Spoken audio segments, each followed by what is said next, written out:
오늘 주시는 말씀은 누가복음 2장 1절부터 21절까지인데요. 오늘은 우리 7명의 어린이가 봉독해 줄 겁니다. 박창희, 허예은, 김영욱, 서하준, 제갈윤서, 최지우, 황선우 7명의 어린이가 누가복음 2장 1절부터 21절까지 말씀을 봉독해 주시겠습니다. 오늘 우리에게 주시는 말씀은 누가복음 2장 1절에서 22절 말씀입니다. 그때 가이사 아고스도가 영을 내려 천하로다 호적하라 하였으니 이 호적은 고레뇨가 소리와 총독이 되었을 때 처음한 것이라.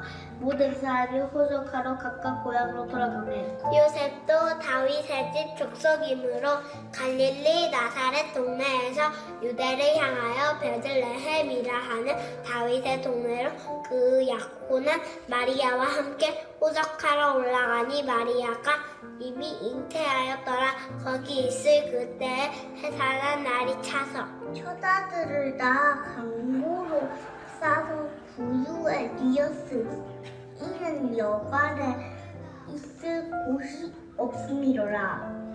그 지역의 목자들이 밤에 밖에서 자기 양떼를 지키더니 주의 사자가 곁에 서고 주의 영광이 그들을 두루춤에 크게 무서워하는지라.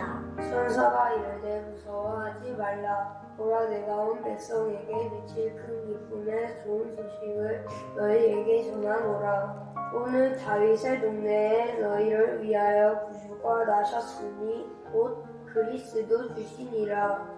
너희가 가서 강보했어요. 그 위에 뉘어있는 아기를 보리니 이것이 너희에게 표적이니라 하더니 후련히 수많은 천군이 그 천사와 함께 하나님을 찬송하여 이르되 지극히 높은 곳에서는 하나님께 영광이요 땅에서는 하나님이 기뻐하신 사람들 중에 평화로다 하니라.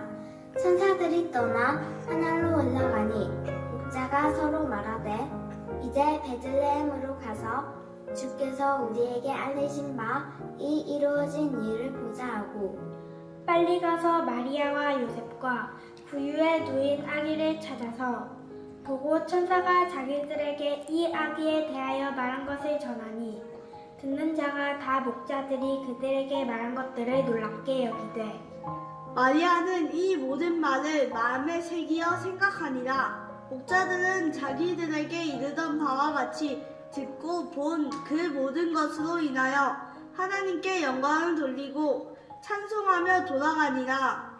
할례할 8일이 되매 그 이름을 예수라 하니 곧 잉태하기 전에 천사가 일컬은 바로라. 아멘. 아멘. 네, 우리 성경 봉독을 잘 해주셔서 감사합니다. 하나님은 탁월한 작가 같습니다. 탁월한 작가가 쓴 이야기를 여러분 한번 생각해 보십시오. 탁월한 작가가 쓴 시나리오를 가지고서 만든 드라마나 영화를 여러분 한번 생각해 보십시오. 우리가 이 주인공이 이렇게 했으니까 이제는 이야기가 이렇게 흘러가겠구나 라고 예측한 순간 이야기는 전혀 다른 방향으로 흘러갑니다. 하나님께서 우리 인생을 인도하시는 방법이 이와 같습니다. 하나님께서는 우리의 인생을 탁월한 이야기로 써가고 계십니다. 다시 말하면 우리가 예측한 대로 우리 인생을 써가시는 게 아니라는 것이죠. 여러분의 기대나 예측대로 되지 않는 일이 있습니까? 그것은 아마도 하나님께서 여러분의 인생을 탁월하게 써가고 계시다는 증거일 것입니다. 하나님께서 우리의 인생을 탁월하게 써가신다라고 하는 걸 우리가 안다면 우리는 좌절하는 대신에 하나님을 찬송하게 될 것입니다. 우리 하나님께서 우리의 인생을 그렇게 탁월하게 써 가시는 것처럼 하나님은 우리를 구원하시는 구원의 이야기를 탁월하게 쓰셨습니다.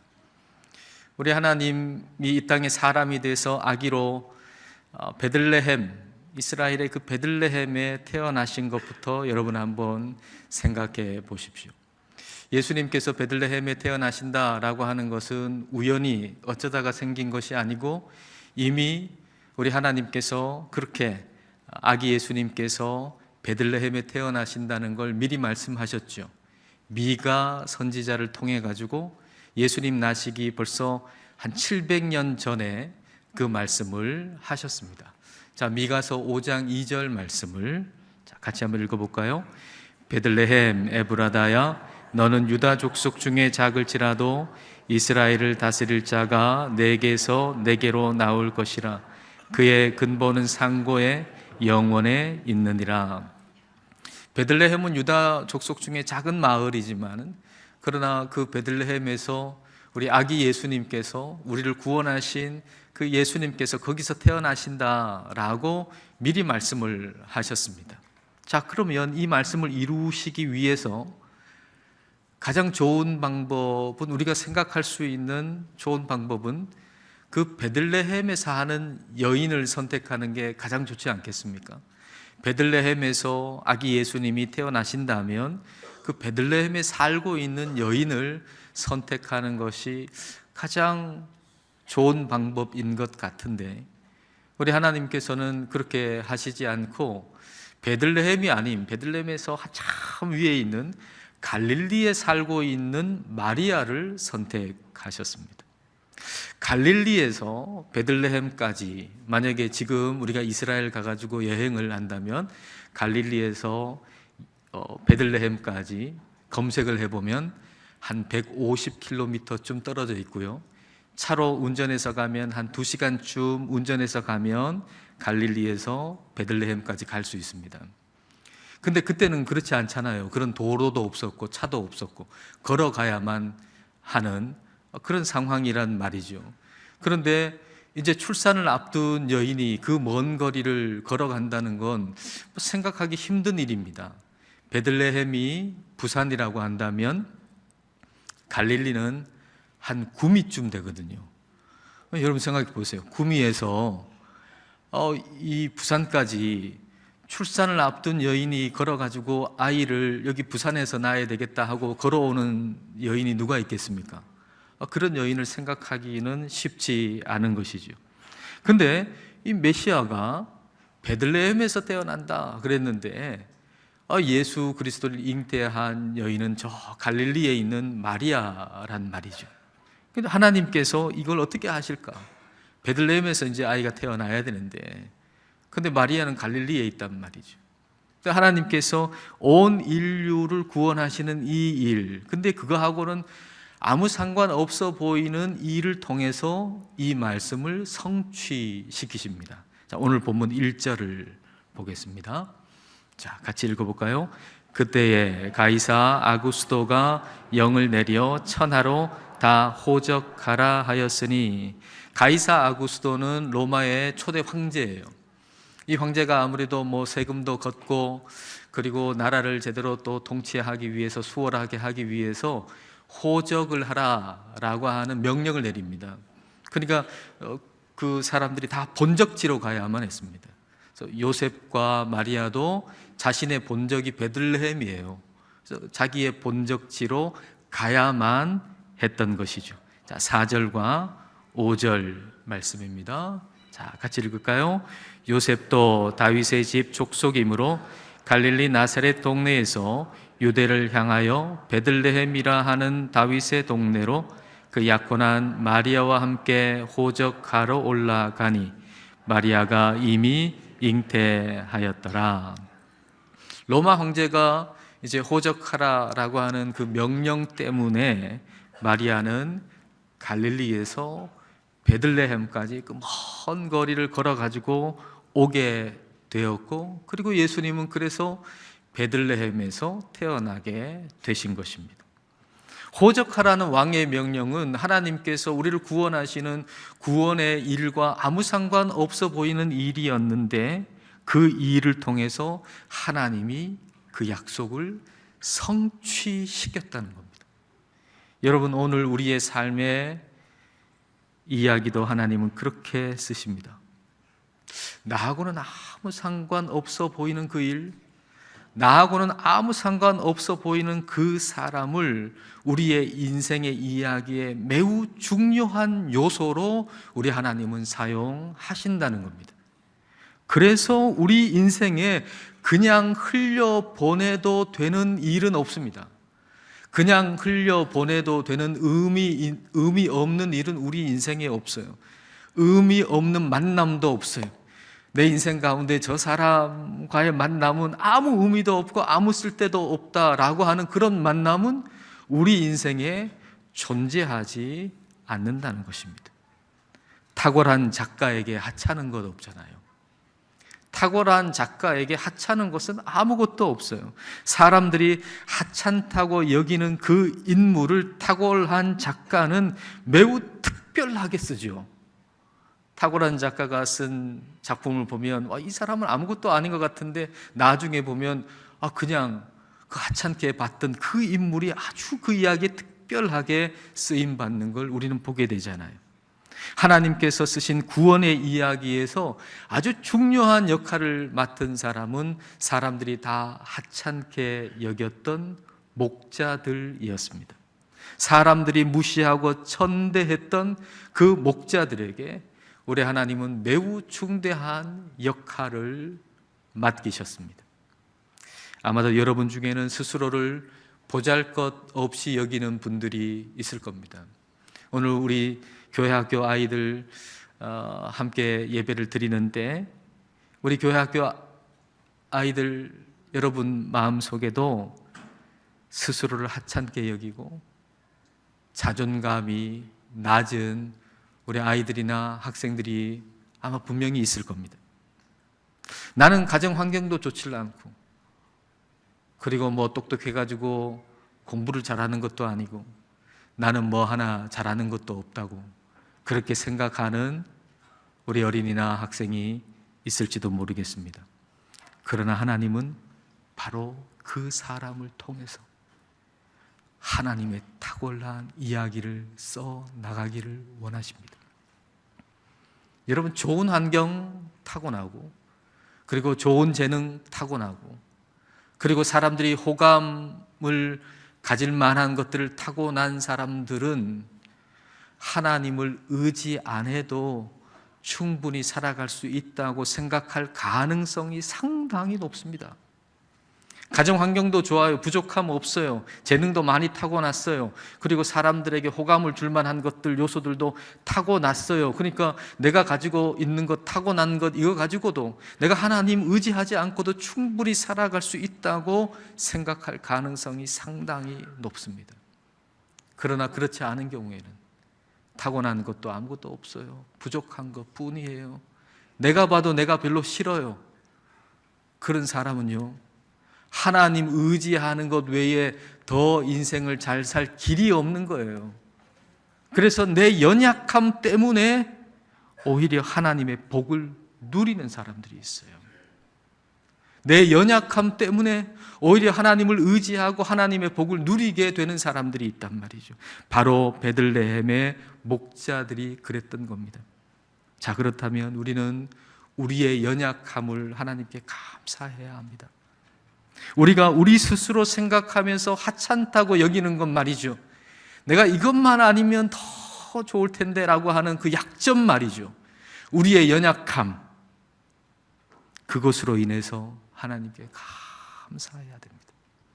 왜냐하면 그 연약함 때문에 우리는 하나님을 더 의지하게 되기 때문입니다. 목자들은 낮고 낮은 사람들이었습니다. 그래서 하나님 더 의지했던 사람들이고, 그래서 하나님은 그들에게 매우 중대한 역할을 맡기셨던 것입니다. 그들에게 예수님 태어나셨다는 그 소식을 먼저 주신 것이죠. 자, 그 소식이 어떤 소식인가요? 이 목자들에게 주어진 이 소식, 이 놀라운 소식이 뭔가요? 자, 10절과 11절 말씀. 자, 같이 읽겠습니다. 천사가 이르되 무서워하지 말라. 보라, 내가 온 백성에게 미칠 큰 기쁨의 좋은 소식을 너희에게 전하노라.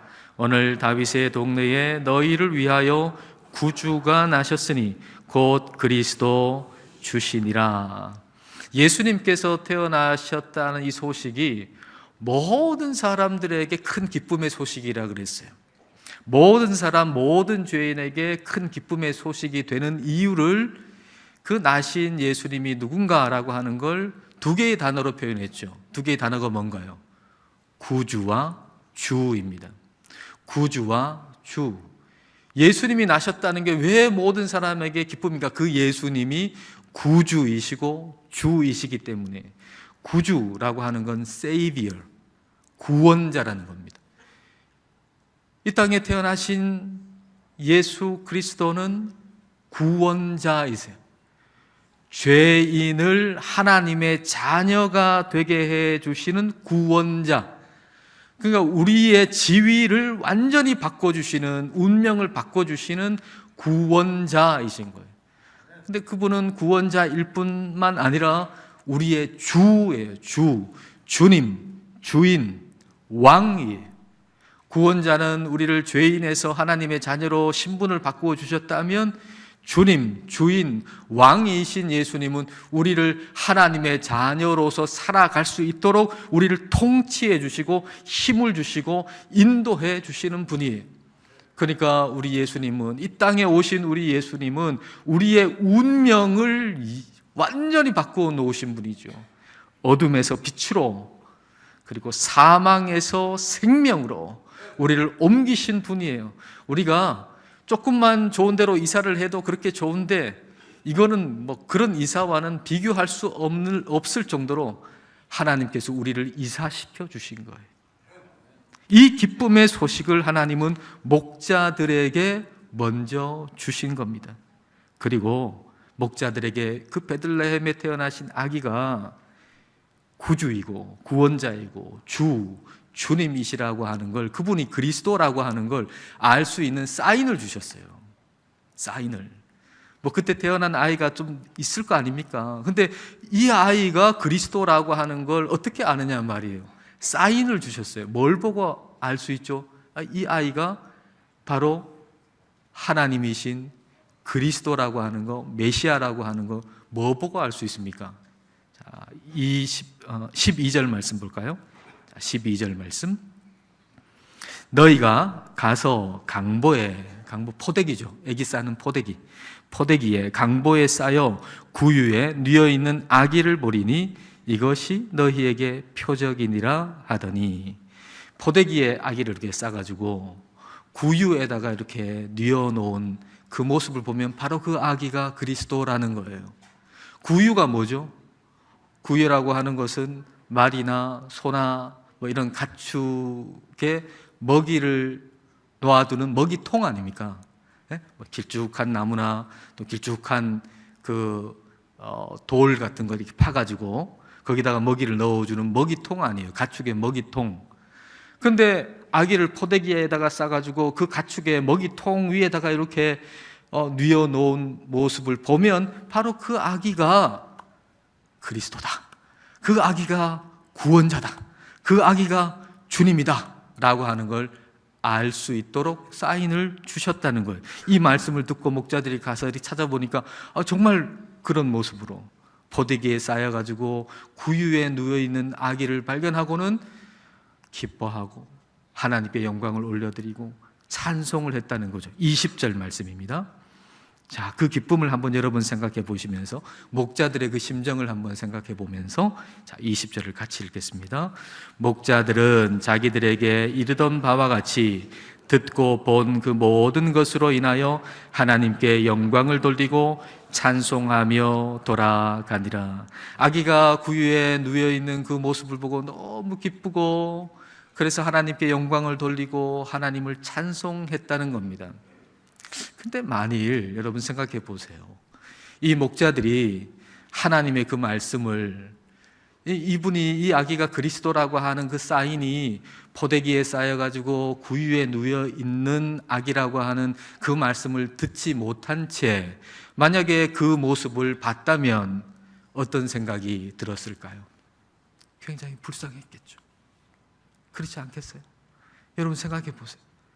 그 가축이 먹이를 먹는 그 먹이통 위에다가 그 아기를 그렇게 뉘어놨으니 그걸 보는 순간 얼마나 불쌍했겠어요. 얼마나 안타까웠겠어요.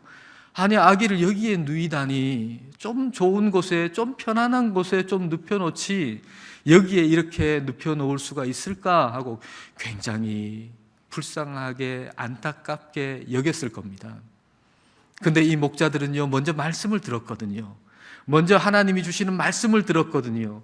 우리를 구원하시기 위해서 오시는 그 아기가 포대기에 쌓여서 이 구유 위에 누여 있다라고 하는 하나님 말씀을 들었거든요. 그 말씀에 비추어서 그 모습을 보니까 너무 기쁘고 너무 감격적이고, 그래서 하나님께 영광을 올리고 하나님께 찬송했다는 것입니다.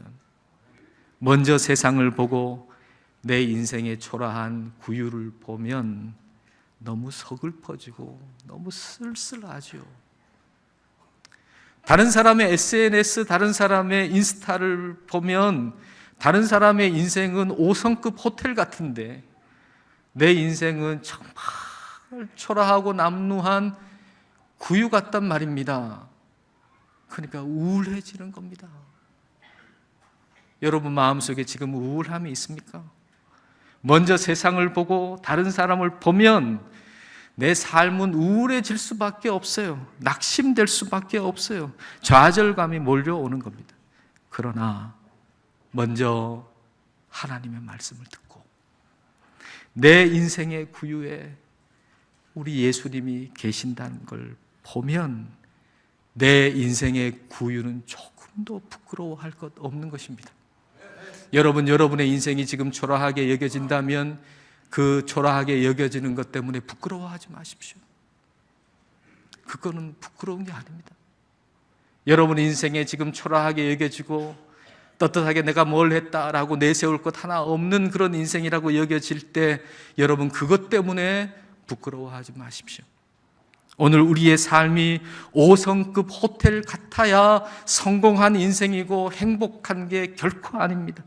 우리의 삶이 보잘것없는 구유 같은 인생일지라도 내 인생에 예수님이 계시다면 그게 성공이고 그게 행복인 것입니다.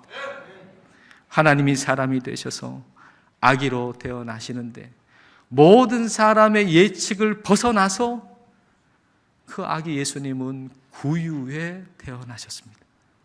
우리를 구원하시기 위해서 이 땅에 아기로 태어나신 그 구원의 이야기를 우리 예측에 하나도 맞지 않게 우리 하나님은 탁월하게 쓰셨다는 것입니다. 하나님은 전혀 예측하지 못하는 일을 통해서, 전혀 예측하지 못하는 사람을 통해서 하나님은 하나님의 구원의 이야기를 쓰셨습니다. 하나님은 우리의 인생의 이야기도 그렇게 탁월하게 지금 써가고 계십니다. 그러므로 우리 인생이 예측한 대로 되지 않을 때 오히려 하나님이 내 인생을 탁월하게 써 가시는구나 라고 하는 걸 생각하시면서 하나님을 찬송하십시오. 나 같은 죄인의 누추한 마음의 구유에 오신 예수님으로 인해서 항상 소망 가운데서 행복하시기를 주님의 이름으로 축복합니다. 기도하시겠습니다.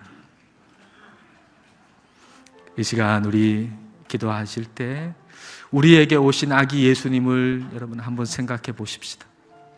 내 마음의 구유에 오신 예수님으로 인해서 기뻐하며 하나님께 영광을 돌리며 이 시간 함께 기도하시겠습니다.